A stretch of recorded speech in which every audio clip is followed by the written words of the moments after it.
দুজন একে অপরকে জড়িয়ে ধরল। রহমান মিয়া সেই রাতের বৈঠকে বললেন, তোমরা কি জানো এই ঘরে আজকের যে ঘটনা এটা শেখাচ্ছে মাফ করার মধ্যে কোনো দুর্বলতা নেই, বরং আছে বিশাল শক্তি।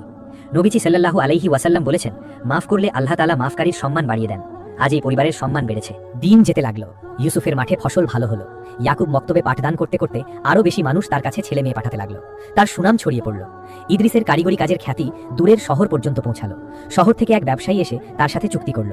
এই তিন ভাইয়ের কাজ একে অপরের পরিপূরক হয়ে উঠল। ইউসুফের কাঠ লাগতো ইদ্রিসের কাজে, ইয়াকুবের ছাত্রদের অভিভাবকরা ইউসুফের কাছ থেকে ফসল কিনত, ইদ্রিসের আয় থেকে পরিবারের অতিরিক্ত খরচ মেটানো হতো। এই পরিবারের কথা শুনে একদিন দূরের জেলার এক কাজী সাহেব এলেন বরকতপুরে। তিনি শুনেছিলেন এই পরিবারের গল্প। এসে নিজের চোখে দেখলেন একই উঠানে তিন পরিবারের বসবাস, সন্ধ্যায় একসাথে বসে কোরআন পড়া, একসাথে খাওয়া, একে অপরের সুখ দুঃখে ভাগ নেওয়া। তিনি রহমান মিয়াকে জিজ্ঞেস করলেন, ভাই, এই একতা তুমি কিভাবে টিকিয়ে রেখেছো এতদিন? রহমান মিয়া একটু চিন্তা করে বললেন, কাজী সাহেব, আমি কিছু করিনি, আল্লাহ তাআলাই রেখেছেন। আমি শুধু কিছু বিষয় মেনে চলার চেষ্টা করেছি। প্রথমত, আমি সবসময় ছেলেদের শিখিয়েছি আল্লাহর ভয় রাখো।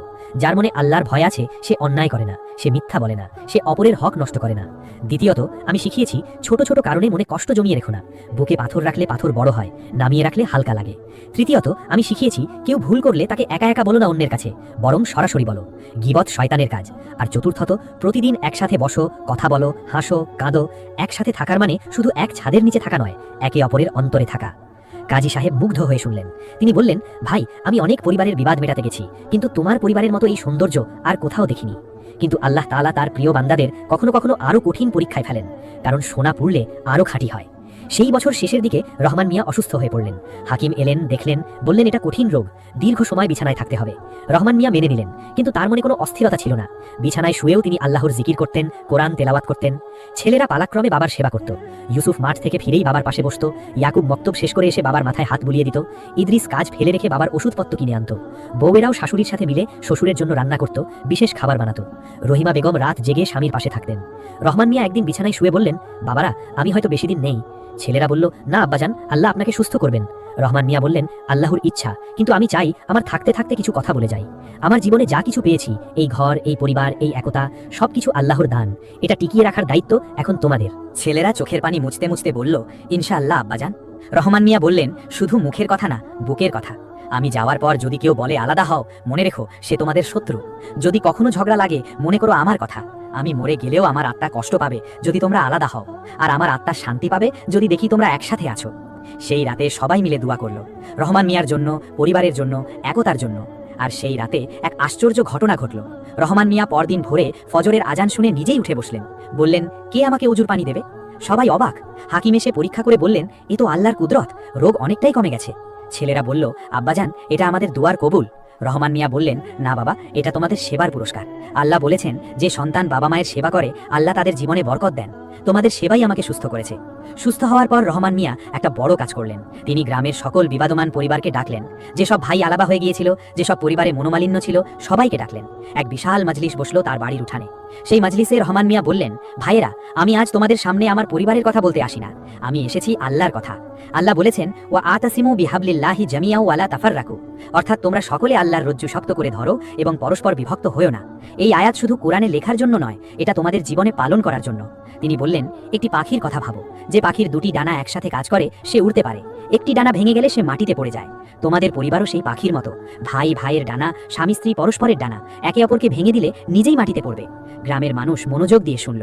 অনেকের চোখে পানি এলো। কয়েকজন ভাই সেখানেই একে অপরকে জড়িয়ে ধরল। করিম মিয়ার ছেলেরা সেদিন প্রকাশ্যে বলল তারা একসাথে থাকার প্রতিশ্রুতি দিচ্ছে। বরকতপুর গ্রামটা সেই থেকে বদলে গেল। মানুষে মানুষে মিল বাড়লো, ঝগড়া কমলো, বিপদে সবাই সবার পাশে দাঁড়াতে লাগলো। গ্রামে একটা নতুন প্রথা শুরু হলো। প্রতি জুম্মার দিন নামাজের পর সবাই এক জায়গায় বসতো, একে অপরের খোঁজ নিত, কারো কোনো সমস্যা থাকলে মিলে সমাধান করত। এর কিছুদিন পর রহমান মিয়ার বড় ছেলে ইউসুফ একদিন বাজার থেকে ফেরার পথে দেখল একটি বৃদ্ধ মানুষ রাস্তার পাশে বসে আছে, মুখে ক্লান্তির ছায়া। ইউসুফ থামলো, জিজ্ঞেস করলো। বৃদ্ধ বললেন তিনি দূরের এক গ্রাম থেকে এসেছেন, খুব কষ্টে আছেন। ইউসুফ তাকে বাড়িতে নিয়ে এলো। রহমান মিয়া দেখলেন, বললেন, অতিথি আল্লাহর রহমত নিয়ে আসে। বৃদ্ধ 3 দিন থাকলেন, খেলেন, বিশ্রাম নিলেন, চলে যাওয়ার সময় দোয়া করে গেলেন। বললেন, তোমাদের পরিবারে এত ভালোবাসা দেখে মনে হচ্ছে জান্নাতের একটি টুকরো এখানে আছে। সেই বছর ইউসুফের মাঠে এত ফসল হলো যে গুদামে জায়গা হলো না। ইয়াকুবের মক্তব থেকে দূরের শহরের এক বড় মাদ্রাসায় তাকে পড়াতে ডাকা হলো। ইদ্রিসের কারিগরি কাজের জন্য শহরে একটি স্থায়ী দোকান তৈরি হলো। কিন্তু ইদ্রিস শহরে থাকলো না।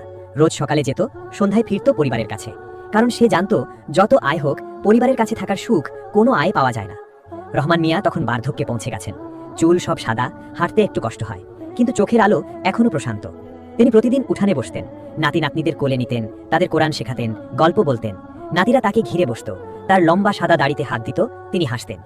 একদিন ছোট নাতি ইউসুফের ছেলে ইমরান রহমান মিয়াকে জিজ্ঞেস করলো, দাদাজান, তুমি সবসময় বলো একতাবদ্ধ থাকো, কিন্তু কেন থাকবো? যদি আলাদা হই তাহলে কি ক্ষতি? রহমান মিয়া হাসলেন, বললেন, বাবা একটু অপেক্ষা করো। তিনি উঠানের পাশ থেকে একটি শুকনো ডাল নিলেন, তারপর একটু একটু করে ভাঁজ করে ভেঙে দিলেন। তারপর উঠানের মাটি থেকে কয়েকটি ডাল কুড়িয়ে একসাথে বাঁধিলেন।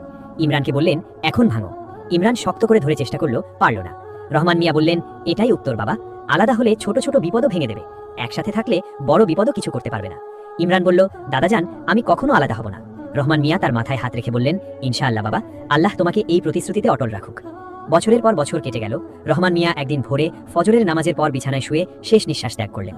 মুখে ছিল কালিমার জিকির, চোখে ছিল শান্তির আলো, যেন ঘুমিয়ে পড়েছেন। গোটা গ্রাম কাঁদল, মানুষ দলে দলে এলো। জানা যায় এত মানুষ হলো যে উঠান ছাপিয়ে রাস্তায় ছড়িয়ে পড়ল। সবার মুখে একটাই কথা, রহমান মিয়ার মতো মানুষ আর হয় না। 3 ছেলে কাঁদলো, 3 বউ কাঁদলো, নাতি নাতনিরা কাঁদলো। রহিমা বেগম চুপ করে বসে রইলেন। তিনি কাঁদলেন না, শুধু ঠোঁটে ঠোঁটে জিকির করতে লাগলেন। ছেলেরা তাকে জিজ্ঞেস করলো, আম্মাজান, আপনি কাঁদছেন না কেন? রহিমা বেগম বললেন, তোমার আব্বাজান যেখানে গেছেন সেটা আমাদের চেয়ে ভালো জায়গা, তার জন্য কাঁদার কি আছে? বরং দোয়া করো আল্লাহ যেন তাকে জান্নাতুল ফিরদাউস দান করেন। রহমান মিয়া চলে গেলেন, কিন্তু তার কথাগুলো রয়ে গেল, তার শিক্ষাগুলো রয়ে গেল। তার 3 ছেলে তার মৃত্যুর পরও আলাদা হলো না, বরং তারা আরও শক্ত হলো। ইউসুফ পরিবারের মাথা হলো, ইয়াকুব পরিবারের দিনই দিক পরিচালনা করলো, ইদ্রিস সংসারের আর্থিক দায়িত্ব নিল। 3 জন 3 দিক সামলালো, কিন্তু একই ছাদের নিচে, একই দস্তরখানে, একই পরিবারের মানুষ হিসাবে।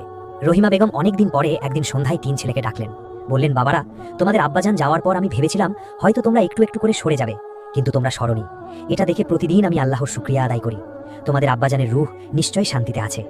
ইয়াকুব বলল, আম্মাজান, আব্বাজানের শিক্ষা আমাদের মনে আছে, যতদিন সেটা থাকবে ততদিন আমরা একসাথে আছি। রহিমা বেগম বললেন, এই একতাই তোমাদের বরকত, এই একতাই তোমাদের ধন। দুনিয়ার সব সম্পদ একদিকে রাখো, আর একটি একতাবদ্ধ পরিবার আরেক দিকে রাখো, পরিবারই ভারী হবে। সেই সন্ধ্যায় তারা একসাথে মাগরিবের নামাজ পড়ল, তারপর একসাথে বসলো খেতে। নাতি নাতনিরা দৌড়াদৌড়ি করে এলো। উঠানে সেই পরিচিত কোলাহল, হাসির শব্দ, বাচ্চাদের চিৎকার, রান্নাঘর থেকে আসা সুগন্ধ, সব মিলিয়ে এক ভরা সংসার। বরকতপুর গ্রামের মানুষ অনেক বছর পরেও রহমান মিয়ার পরিবারের গল্প বলতো। যখন কোথাও ভাইয়ে ভাইয়ে ঝগড়া হতো, বয়স্করা বলতেন, রহমান মিয়ার কথা মনে করো। যখন কোনো পরিবার আলাদা হওয়ার কথা ভাবতো, মুরব্বীরা বলতেন, একতাবদ্ধ পরিবারে যে বরকত, সেটা আলাদা সংসারে পাওয়া যায় না। কারণ সত্যিই তাই, আল্লাহ তাআলার রহমত নামে সেই ঘরে, যেখানে ভালোবাসা আছে, যেখানে ক্ষমা আছে, যেখানে একতা আছে, সেই ঘর শুধু ইট পাথরের ঘর নয়, সেটা হয়ে ওঠে জান্নাতের একটি ক্ষুদ্র প্রতিচ্ছবি। রহমান মিয়া একবার বলেছিলেন, আমার সম্পদ কি জানো? আমার 3 ছেলে এক আছে, এটাই আমার সবচেয়ে বড় সম্পদ। এই সম্পদ চুরি হয় না, আগুনে পড়ে না, বন্যায় ভাসে না। এটা শুধু তোমাদের মনের মধ্যে থাকে, আর এটাকে টিকিয়ে রাখে শুধু আল্লাহর ভয় আর পরস্পরের প্রতি ভালোবাসা। সেই কথা আজও বরকতপুরের মাটিতে প্রতিধ্বনিত হয়, প্রতিটি সন্ধ্যার আজানের সাথে সাথে, প্রতিটি প্রদীপের আলোয়, প্রতিটি একতাবদ্ধ পরিবারের হাসিতে। শিক্ষা, একতাবদ্ধ পরিবার আল্লাহর একটি বিশেষ নেয়ামত। যে পরিবারে ভালোবাসা আছে, পারস্পরিক সম্মান আছে, ক্ষমার মনোভাব আছে এবং আল্লাহর ভয় আছে, সেই পরিবারে বরকত নিজেই নেমে আসে।